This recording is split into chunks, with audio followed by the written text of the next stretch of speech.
बाहर तो आए मुनीर, बोलिए ना, अजान दे, बाहर आ जाए। मैं तो आपको चैलेंज कर रहा हूं, बुलवा लीजिए बाहर उसे। जनरल मुनीर बंकर में है, पाकिस्तान फौज में भगदड़ मच गई है। बहुत जल्द आप ये सुन सकते हैं कि वो पतलूनें एक बार फिर से उतर रही हैं, जो 93,000 पतलूनें भारत ने उतारी थी 71 में। अब एक बार फिर से वो हो सकता है कि आपको होता हुआ दिखाई दे, और वही जो 71 में हुआ था। मुबारक हो बांग्लादेश हुआ, इस बार मुबारक हो बलूचिस्तान हुआ, इस बार मुबारक हो पश्चिमिस्तान हुआ है। हो सकता है बहुत जल्द आपको ये सुनने को मिल जाए। दिनेश जी, मैम जी, मैं आप जो बता रहे हो, क्यों ये मुल्ला मुनीर जो है जिहाद की बात कर रहा है, क्योंकि वही सीखा है। उनके जो पाकिस्तानी आर्मी का मोटो ही ये है, मैम, वो जो उसने उस दिन कहा था ना, वो जो उस दिन कहा था पासिंग आउट परेड के समय कि we are different from Hindus in all aspects of life, ये दिखाई दे रहा है। हिंदू कभी नहीं छोड़ता मैदान, सनातनी कभी मैदान नहीं छोड़ता। पुरजा पुरजा कट मरे तब न छाड़े खेत, ये हमारे पुरखों ने हमको सिखाया है। हमको ये नहीं सिखाया कि बड़ी बड़ी बातें करो और जब कभी वक्त आए तो उसके बाद बंकर में छिप जाओ, पतलूने उतरने लगे तब भी बाहर मत आओ। ये हमारे पुरखों ने हमको नहीं सिखाया है। 1.25 लाख से एक लड़ाऊं ता मैं गोविंद सिंह नाम कहाऊं। हमारे पुरखों ने, हमारे गुरुओं ने हमको ये सिखाया है। एयरफोर्स के पाक पे देखिए धुआं धुआं कर दिया है पाकिस्तान के तमाम शहरों को। किसी भी शहर का नाम लीजिए, खास तौर से पंजाब का हाल बहुत बुरा है, खास तौर से लाहौर का हाल बहुत बुरा है। और यहाँ तो उधर अरब सागर से मारा जा रहा है, इधर से आर्मी पता चल रहा है किसी अज्ञात स्थान से पाकिस्तान के भीतर घुस गई है। और मुझको लगता है कि बहुत जल्द आप ये सुनने वाले हैं जो कहा गया था भारत की संसद में, क्या बात करते हैं, हम इसके लिए जान दे देंगे। ये पाक ऑक्युपाइड कश्मीर अब बहुत जल्दी आजाद होने वाला है, भारत के पास वापस आने वाला है। सर, मैं अतिशयोक्ति नहीं कर रहा हूं। बिल्कुल आप जो कह रहे हैं बिल्कुल सभी को इंतजार भी है। और वो दिन याद है जिस दिन संसद में हमारे गृह मंत्री ने कहा था कि ये हमारे लिए मरने और जीने का विषय है, इसके लिए हम जान दे देंगे, ये हमारा है और हम इसे लेकर रहेंगे।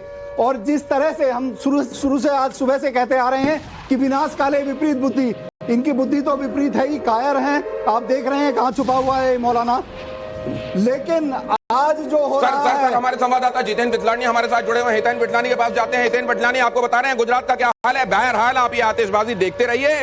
Sit back and relax, sit back and relax. हमारी फौज ने ये कह दिया, आप निश्चिंत रहें। हमारा एक जवान जब आज बॉर्डर की तरफ रवाना हो रहा था और बहुत वायरल हुआ है, वो कह रहा था हो सकता है मैं ना लौटूं, हो सकता है मैं ना लौटूं, लेकिन भारत जिंदाबाद रहेगा। आइए हितेन बिटलानी के पास चलते हैं। देखिए यहाँ डार्कनेस से हमारे साथी रिपोर्ट कर रहे हैं पूरी जिम्मेदारी के साथ। ये कहा गया है कि कहीं पर भी लाइट नहीं होना चाहिए। हितेन, ये रही सही लाइट भी आप चाहें तो बुझा सकते हैं, कोई बात नहीं, हम आपकी आवाज सुन रहे हैं, बोलिए।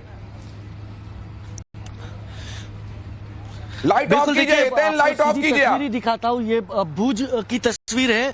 लाइट मैं अपने विजय संकेत से कहूंगा कि लाइट ऑफ कर दे, क्योंकि पूरी तरह से ब्लैकआउट कर दिया गया है। 9:20 का समय था, ये ब्लैकआउट जो है भुज में किया गया। लेकिन धीरे धीरे 2-3 मिनट बाद खबर आई कि नखत्राना, नलिया, अबड़ासा, इन सब जगह पर ब्लैकआउट किया गया।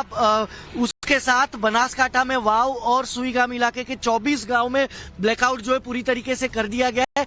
आपको बता दूं कि ओखा के पास IMBL पर नेवी तक एक्टिव हो चुकी है। और यहाँ पर जब सर क्रीक के पास 3 ड्रोन देखे गए 9:20 से 9:25 के आसपास, वो पाकिस्तान के F-16 के गिरने का वायरल वीडियो आप देखिए जरा। पाकिस्तान के F-16 के गिरने का वीडियो सामने आ गया है। हितेन बिटलानी, आप अपनी बात पूरी कीजिएगा, लेकिन ये महत्वपूर्ण खबर है। पाकिस्तान के F-16 के गिरने का वीडियो सामने आया, देखिए कैसे मार गिराया गया F-16। कर्नल साहब, ये क्या दिखाई दे रहा है तस्वीरों में? ये दिखाई दे रहा है पाकिस्तान गिर रहा है, F-16 नहीं गिर रहा है। और F-16 गिरने की वजह से अब US को सबसे ज्यादा तकलीफ होगी, क्योंकि भाई साहब मार्केटिंग खत्म कर दी आपने।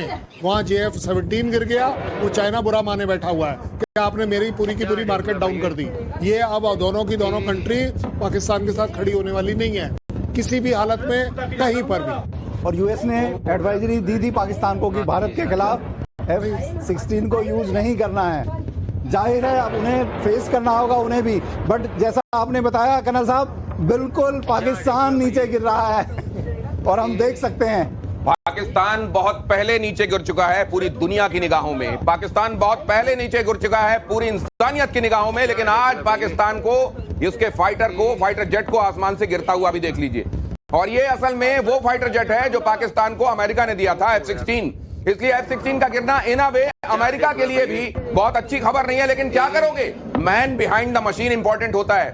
और मैडम वर्लिन हमको बताएंगी, मैन बिहाइंड द मशीन के मामले में जब हिंदुस्तान का आकलन किया जाता है तो पाकिस्तान के मुकाबले हमारे मुकाबले, हमारे एक के मुकाबले वो 2.5 होते हैं, मतलब उनके 2.5 के बराबर हमारा एक आदमी होता है।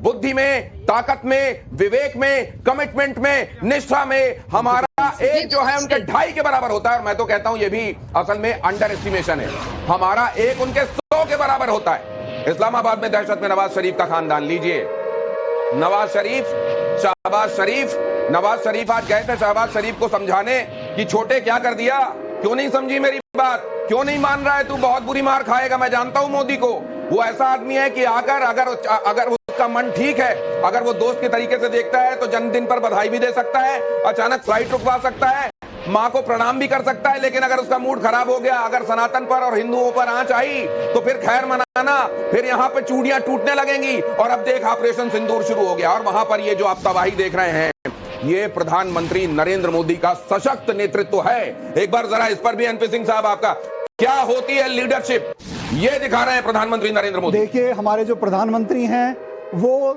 साक्षात रूप से जो हमारे जितने भी महाभारत, जितने महाकाव्य, जितनी हमारी जो सनातन की संस्कृति है वो उस पर चलते हैं। देखिए, धर्म का हमेशा साथ देते हैं, अधर्मियों का नाश एक हद तक कोशिश करते हैं। जिस तरह से महाभारत में श्री कृष्ण ने पूरी कोशिश की थी कि लड़ाई ना हो, हर तरह से मोदी जी ने ये पूरा प्रयास किया अपने टाइम में। लेकिन जब एक बात बिल्कुल उससे ऊपर उतर जाए पानी, तो फिर तो जो अधर्म के साथ अमित इशारा कर रहे हैं, अमित के पास फिर कोई अपडेट है? Amit please carry on. देखिए, दो चीजें हैं, एक तो जितने भी ड्रोन अटैक हुए थे उसको नाकाम कर दिया गया है पाकिस्तान की तरफ से। जितने भी ड्रोन अटैक थे वेस्टर्न बॉर्डर पर उनके फेल किया गया। लेकिन उससे बड़ी खबर कि मुजफ्फराबाद में हमला शुरू हो गया, भारत की तरफ से मुजफ्फराबाद में जबरदस्त हमले किए गए हैं और वहां पर लगातार पहले जरा इस्लामाबाद, बाल बाल बचा है पाकिस्तान पीएम का घर, इस्लामाबाद में बाल बाल बचा है पाकिस्तान के पीएम का घर। इस्लामाबाद में 20 ठिकानों पर धमाके हुए हैं और बताया जा रहा है कि बाल बाल बचा है शहबाज शरीफ का घर। अपनी बात पूरी कीजिए अमित। जी हाँ, देखिए, ये बड़ी खबर है कि शहबाज शरीफ के घर के ठीक बगल में ही बड़े हमले किए गए हैं और निश्चित तौर पर बाल बाल बचे हैं। लेकिन मुजफ्फराबाद, लाहौर, रावलपिंडी, हर तरफ सिर्फ और सिर्फ धमाके हो रहे हैं, जबरदस्त तरीके के सायरन बज रहे हैं, पूरा पाकिस्तान थर्रा रहा है क्योंकि शरीफ नाम के आगे लगा लेने से कोई शरीफ नहीं हो जाता, गाजी नाम के आगे लगा लेने से कोई गाजी नहीं हो जाता। और आज हिंदुस्तान दिखा रहा है, मैडम मीरा मेरे साथ जुड़ी हुई हैं और उन्होंने आज दिन में ही कह दिया था कि भारतीय नारी एक दिन सिंदूर नहीं लगाती, अपने सुहाग की मंगल कामना के लिए हर दिन सिंदूर लगाती है और ये सिंदूर लगाया जाना जारी रहेगा। जी मैम। जी दिनेश जी, और एक और अपडेट आ रही है कि कुछ प्राइवेट जेट जो है वो कुछ टेक ऑफ करते दिखे गए इस्लामाबाद से। चलिए, शायद कहाँ जाएंगे? लंदन जाएंगे, दुबई जाएंगे, कहाँ जाने वाले हैं ये? जी जी जी, तो अभी बहुत जल्द ये भी खबर आ सकती है क्योंकि उनका काम केवल भागना है, वो भगोड़े, चाहे वो